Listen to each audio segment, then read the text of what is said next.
There's a lot of Jace Richardson concern, I guess, right now. Maybe that's not the right word. I don't know. But he didn't get a green room invite. They finally finalized the 24 players that will be going to the green room. By all accounts, coming into this draft cycle over the last month, Jace Richardson has been considered a fringe lottery pick. Like, I think we came out of the college basketball season being like, he's a lottery pick. And then he measured small at the combine and then it became, okay, maybe he's fringe lottery. And now he didn't receive a green room invite, which makes no sense. You can see the full list of guys getting green room invites. Like Neat Clifford from Colorado State got one. Danny Wolf got one yesterday. I had to throw that out. Just Michigan's Danny Wolf did get one. But the point is, players that are worse than Jace Richardson are getting green room invites, and Jace has not gotten one. It's ludicrous to me. Paired with this news that he's been snubbed from the NBA draft green room officially came the anonymous coach article from The Athletic, where they basically went through every NBA draft prospect and interviewed scouts and college coaches anonymously and ask them for their honest thoughts about each of these players. You get some very candid, very real assessments in a way that you would not get if you asked these coaches or scouts to go on record with some of this stuff. It's brutally honest with a lot of prospects, not just Jace. But the blurb on Jace is not great. And I'm going to read the full excerpt from this and then we can analyze this, Dion. This is from someone named College Assistant Coach Number One. His team played Michigan State. It's a long quote. I'm going to warn you, and I think it might be Eric Musselman who said this from some internet sleuthing. But here's the full quote on Jace Richardson. Quote, I don't think he's quite ready. It's one of those cases where he had too good of a year to go back, strike while the iron's hot, but he's not ready for the NBA. He's going to spend 95% of his time next season in the G League. He just doesn't know how to play.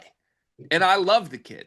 We recruited him. Know his dad. The mom's awesome. They're great people. He's going to figure it out, but he's not ready. I hope he doesn't go to a franchise that's impatient with him. The reason he's leaving is he has to leave. It's not because he's ready to leave. He has to leave, unfortunately, because they're going to draft him. They're going to draft Jace Richardson. It's going to take another year or two before he can help a team, even the bad ones. The best thing he does is make hard shots. He got better as a catch and shoot guy, but he shoots hard shots off the bounce. He's not a great athlete. Great kid, tremendous kid. I just think it's too soon. A scathing review. He just doesn't know how to play. I don't think he's ready. He's not ready. Your thoughts on all of this negative smoke with Jace Richardson, Dion? I mean, first off, if this is Musselman, that's hilarious because Musselman coached Jason Richardson on the Warriors, right? Oh yeah, yeah. I forgot that was a while ago. It was a while ago, and there was a day I don't know why I vividly remember this. There was a day like Jason Richardson and Gilbert Arenas led a boycott of practice over the way Eric Musselman was coaching the team. So like this whole thing, just like whatever. I don't know if they still have beef. I don't want to make any like insinuations, but like 20 years later, Musselman's like, "Yo, your son isn't ready for the league," because I think it was like 05, 06 when Richardson had that boycott of practice. It would be hilarious. Couldn't disagree more. Couldn't disagree more. If there was one player that is actually ready to play in the NBA, it's Jace Richardson. I think the problem NBA teams are having with Jace is there is no like I don't know how to describe this. There is no dream scenario with Jace, in my opinion, at the moment. What you see is what you get. And what you get is a very good role player. I believe Jace Richardson can start in the NBA. But when you're an NBA team building up to the draft, that's not necessarily what you're picking for at the moment, right? Like you're picking for that superstar, that MVP, that all-star, that dream scenario that 0.01% of players actually hit. And that dream scenario for Jace Richardson standing at like 6 foot is minimal right now. And I think that's why you're seeing him not get invited to the green room. That's why you're seeing some of these mock drafts cause him to fall. It's because these scouts, these front offices, they're shooting for something of a higher ceiling, right? Like you mentioned Danny Wolf. Danny Wolf most likely won't do this, but if you squint and look really like from a little bit far away, you can convince yourself that like maybe this guy puts on weight, he's Nikola Jokic, right? Like you can't convince like Jace Richardson, you can't just convince yourself he's gonna grow. Or add athleticism. You know what I mean? And I think that's some of the issue he's having at the moment in terms of selling himself to teams. But in terms of being NBA ready, I don't think there's a prospect that's more NBA ready than the guy who, in my opinion, has the highest IQ in the draft. When you watch Michigan State play, what I noticed a lot, and it will be interesting to watch them play this year. Jeremy Fierce is a great point guard, the floor general, like whatever. He stops the ball a ton though. Jace Richardson never stops the ball. Jace Richardson immediately is like, ball comes to me, I'm driving, I'm shooting, I'm passing. He keeps the ball flowing. That's what NBA teams want out of players on the floor. He has a high IQ defensively too. He's always in the right position. I couldn't disagree that he isn't NBA ready. I think he might spend 95% of his time in the G League, but I'm going to be honest, like who in this draft isn't going to do that that isn't a top 10 pick? Most of these guys that are going to get picked on Wednesday and specifically Thursday are either not going to play or the majority of their minutes will be in the G League. So I don't think that statement's like that crazy. Okay, I think this is some of the most nonsensical bullshit I have ever encountered since we started this channel. None of this makes sense to me, and I am not a Michigan State fan. But I don't need to push Jace out the door. He's already out the door. So this is not me saying this like in the hopes that he leaves. This is me saying this completely befuddled by the fact that there's zero reason this player should be dropping. Okay, he measured 2 inches shorter than we thought he was. We already knew he was short. Like what? He's not 6'6". We get it. We thought he was a lottery pick at 6'3" coming out of the season. Now he's 6'1.5", 6'1", without shoes, mind you, and everybody's freaking out. And this turns into like, oh, okay, he can't play. This anonymous coaches thing is nonsense. I assume this is Musselman. It could be anyone. Maybe it's not Musselman. Doesn't really matter who it is. The idea that the criticism of Jace Richardson, the main thing you want to critique here, is he just doesn't know how to play is one of the worst evaluations I've ever encountered for a player. This IQ is 100 out of 100 good for a basketball player. The skill level is 95 out of 100 good with this kid. Know how to play, to me, all that would mean is a mix of IQ and skill. Like, are you in the right spots? Do you make the right reads? Do you know where to be defensively? Do you talk? Are you a great teammate? Jace Richardson is off the charts in all of those things. If you want to criticize anything about his game, knowing how to play is the lowest possible thing you could criticize on the list. So it just makes me throw that entire evaluation out the window. But like, I genuinely, did people see what this kid did last year? Like, I don't want to just rehash it because I get PTSD from it, dog. But like, this kid, as a 6'3" freshman that was not even supposed to start on his team, got thrusted into the starting lineup in February and rattled off games consecutively in the final 16 games of Michigan State season, going in double figures in 15 of 16 games, like doing it absurdly efficiently. 41% from three on high volume, 84% from the line, 55% from 2-point range. We're talking about his size and how small he is. How the hell he shoot 55% from two? Like, it wasn't tough shots. It wasn't step back middies. He got to the rim and finished at the rim at a super high level. How does he do that if he's not an athlete and he's tiny? That didn't affect him at the college level. And I understand the NBA is different, but God, you're telling me all these other guys that are invited to the green room, Liam McNeely doesn't have these concerns? Like, there's a million guys that have similar concerns to whatever Jace Richardson's athletic concerns would be. I look up in the middle of all of this. The NBA draft feels like it's just like a different language to me sometimes. It drives me insane. I said this with Edie last year, and Jason and Edie are nothing alike. I get that. Edie was dominant, but like, people overthink everything. Sometimes just draft the guy who's clearly a good basketball player.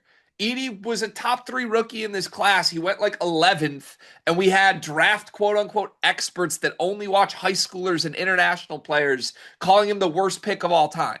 Like, it's absurd. He has a high floor because he's a good basketball player. And as long as he's not driving 101 in a 55, he's going to be in the league for a decade. Jace Richardson has, I mentioned it in his draft video and I got shit on for it. I don't know how this kid can miss. He's at least going to be a role player. I feel so strongly in that. And I look up in the NBA Finals right now. It's full of Jace Richardsons. Like, are you telling? And I don't mean he's one for one any of these players, but you're telling me a team drafting in the 20s doesn't want an Andrew Nemhart, even a TJ McConnell after the way this series worked? Like, he's not far off of that. He might be that immediately. And okay, whoa, we want the next Jalen Williams. Guess what? There's not 24 Jalen Williamses in this draft. Okay. So, sure, you want to say he's not a lottery pick because there's 14 guys with higher upside? Fine. I'm fine with that. But we are losing the plot if we're acting like this kid's not a top 24 player in the draft or a kid that is never going to crack higher than the G League. Just stop it. He should be in the green room. He's one of the 14 best players in this class, even if you're skeptical. And I know, didn't Cart say something about he might have declined the green room invite instead of just not receiving one? This video is brought to you by NBA 2KLab.com. 2K Lab worked with us last summer as well. They're one of our favorite entities in all of sports gaming. We want to show you their college basketball stadium locator challenge game. And I'm going to share a screen right now as we do this. South Carolina, bang. Oh, okay, that's pretty good. Next, North Carolina. Why are we only getting the Carolinas? Please Bang. lock in. St. John's, that's New York. New York. Bang. Where's New Jersey? We're on fire. Colorado. I actually don't know what state Colorado is. It's in Colorado. There's a state of Colorado. Is that this one? It's to the right of Phoenix. Anyway, you get the picture. This game's really fun. They've got more games as well, like Guess the NBA Player, Mystery Fantasy Draft, and more. Stay tuned for all of the college football content and games that they'll be putting together to help you get the best experience out of college football 26. Back to the video.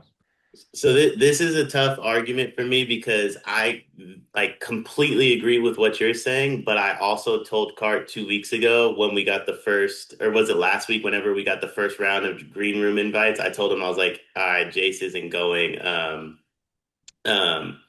Jace isn't going in the green room. So yesterday I saw it was a solo Cart VR room, and I was like, time to go talk to Cart about the Jace stuff because he was ducking group chats. Let's just put it where it was. He was ducking group chats. So I hop in the VR room and I go, Cart, any comment on Jace not getting invited? And all he goes is, on behalf of the Richardson family, we have declined the green room invite. So he told me he declined it.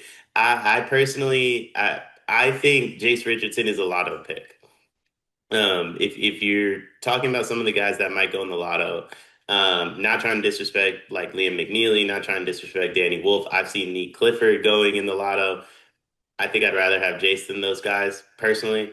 Nolan Traore, I'd much rather have Jace than Nolan Traore. I'm pretty out on Nolan Traore at the moment. But what I will say is the moment his measurables came out, the moment all that came out, I knew this was coming. I told Cart, like I think it was a week or two ago, that I'm not convinced he even goes in the first round, let alone top 25.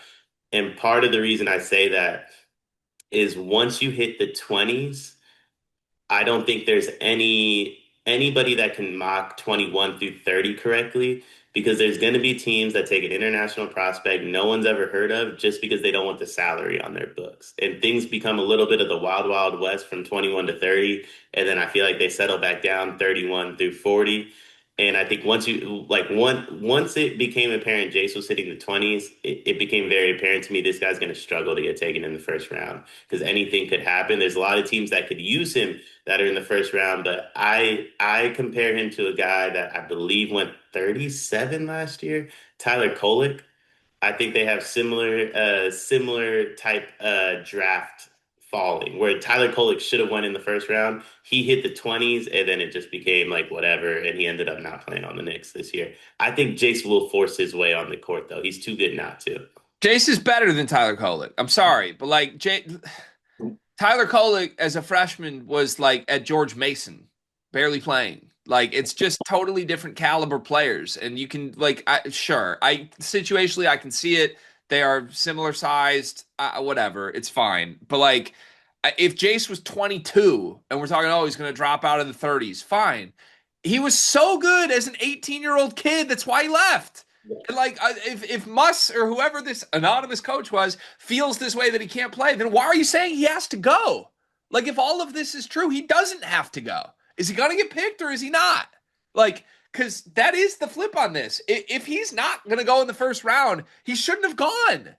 This kid is a lottery pick level player. If he came back to Michigan State, he probably would have been that good. But the point is, he had to go because he should be a lottery pick. Like this has just completely lost the plot on all of this to me. And I truly think we're only here because of whatever he measured. And when has that ever affected him though? Like he's not going to suddenly become ineffective. I don't know. I feel like I'm losing my mind on this, and I feel like I'm not the only one. I think Michigan State fans are just confused over this. Bottom line is this: like, if he falls into the 20s or lower, should he have returned to Michigan State? Like, where are you at on that? I say no, um, for a few reasons. I don't, in this stage of the NBA, I don't think there's anything wrong with going second round because teams are guaranteeing the 4 years. In the past, as a second round pick, you only got the 2 years, and the first one was really the only one that had some form of guarantee. But now, when you go in the second round, a lot of teams are like, hey, here's 4 years. We'll even give you a player option for the final one or two, right? And I think when you get a deal like that, I don't think there's anything wrong with going. So contractually, I don't see anything wrong with it. But most importantly, I just think this draft class is so weak. And in my opinion, on the court, there's nothing Jace can show by going back to Michigan State he didn't already show. The issue he's having is stuff that can't be fixed, right? Like he's going to measure, unless he hits a growth spurt, he's going to measure the same way next year.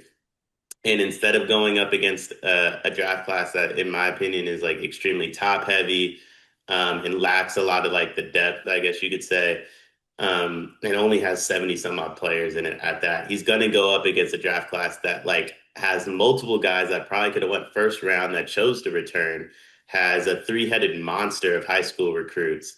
Like I wouldn't want to touch that 2026 draft class. And I think if you have an opportunity just to get drafted and you're probably going to get a 4 year guaranteed contract, regardless of where you go, I think you just go, you prove it on the court. You're the doubted individual in this draft class and you just prove everybody wrong. I guess I hope for his sake he goes where he belongs, which is in the teens at worst to me. And if he falls into the 20s, it's not a death spell for him. I mean, if he goes to the 20s, he probably goes to a NBA title caliber team, which I think is the type of organization that Jace Richardson would thrive in right away. So it's not the end of the world, but I can't believe this kid is slipping. It makes no sense to me. Can I make an argument? He's better off not going lotto, in my opinion. I think this is actually playing into his hand, right? Like I think too many prospects. You're seeing it with. I'm sorry calling him Ace Kuminga, by the way, but Ace Bailey. But you're seeing it with Ace Bailey, where too many prospects try to force themselves to a position because it gets them money right away. I think Jace Richardson, yes, on draft night, he might miss out on 10, $15 million. But if he gets to the Phoenix Suns or he gets to the Los Angeles Lakers or the Dallas Mavericks or even, his pops team, my Golden State Warriors or the Thunder, where he doesn't have to have the ball in his hands the whole time, he has a ton of other talent around him. He's able to play a high IQ brand of basketball like he did at Michigan State. His second contract will be worth more than some of the guys that are like, I just want to go to the Wizards and vibe. So like I think he's going to be able to right his own wrong very quickly here. Can I ask the elephant in the room question that I don't think anyone wants to hear me ask? What's that? How much of this whole like, oh, he's not as good as we once projected stuff comes back to how he was used at Michigan State? because he did not start for half the season while Frankie Fiddler started at the 3 and then Trey Holloman started over him until an injury changed that. Even when he did start, he was never really used as like the primary. He was being run around as secondary stuff. I remember I used to gently, I don't want to say argue, but debate with Justin Thind, who was like, he's a complimentary guy. He just shouldn't be a primary. I'm like, no, he's not. He's an NBA star primary guy. Like, that's still what I believe here. I think had he gone to a team that just let him be a score first point guard, this is completely different. Jeremiah Fears went from totally off the radar to the 6th projected pick because he went to a team that built everything around him. Jace Richardson fit in to help Michigan State win a bunch of games, and thank God Tom Izzo decided to unleash him late. But they didn't unleash him early, and I still don't think they ever fully unleashed him in the sense of making him play in between a ball dominant point guard versus just being the ball dominant guy himself. How much did that impact this? I mean, when you frame it like that, I would say a lot. But I think the reason I say it specifically is a lot is because he played off ball at Michigan State. Um, it's extremely unlikely he's going to be able to play off ball in the NBA, right? Like he's going to, at his size, he's going to have to play point guard. And I think that was the biggest knot that happened with the measurables is he went from a guy where you could like convince yourself, hey, he could probably play the 2 to like, no, now we have to put the ball in his hands and he has to bring it up the court. He has to initiate an offense, so on and so forth. We didn't really see that at Michigan State. But I will say, in my honest opinion, if he goes to Oak, like if you swap him and Jeremiah Fears still finds his way into the top 10. I think Jace hurts himself by being at Oklahoma as the lone guy that has to like go get his own bucket every single time up the court. I think Jace is like, he isn't like a straight complimentary piece. Like he's not like an Alex Caruso to me, but he's also not Shea Gilgeous-Alexander. Like he's kind of like that J-Dub type of player where you're a complimentary piece who can get your own bucket. But if you're the guy, I don't think that's where you're most comfortable either. So I think it's a weird dynamic of that question. Okay. Yeah, I guess I could see it. Like, it's hard to argue this kid went from like a middle 50s rated player who wasn't in the starting lineup to like he's going to be a first round pick, barring a shock. It's hard to argue Michigan State didn't help him. But again, he's gone from like lottery pick to like, oh, I have no idea. Like, why didn't he do this stuff at Michigan State? He's too small. It just don't hold anything against this kid based on what he wasn't asked to do at Michigan State. Yeah. Anytime the ball was put in his hands, magic happened. I'm telling you, I watched it at my own team's expense constantly, and I wondered aloud for 2 months. You can go back.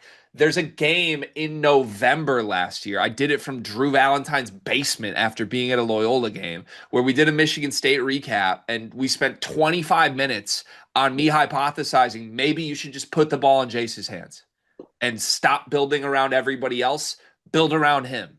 And everybody got mad at me, and Cart was like, this is crazy that you're doing this early. They finally got there late, and the team took off and was stellar. It's probably going to happen in the league if he gets opportunities. I just believe there has not been a moment in Jace Richardson's career that he's been asked to do something he can't do. It hasn't happened yet. So everyone acting like this anonymous coach, oh, he can't do something. Was he asked to do it? Because anything he was asked to do, he did do.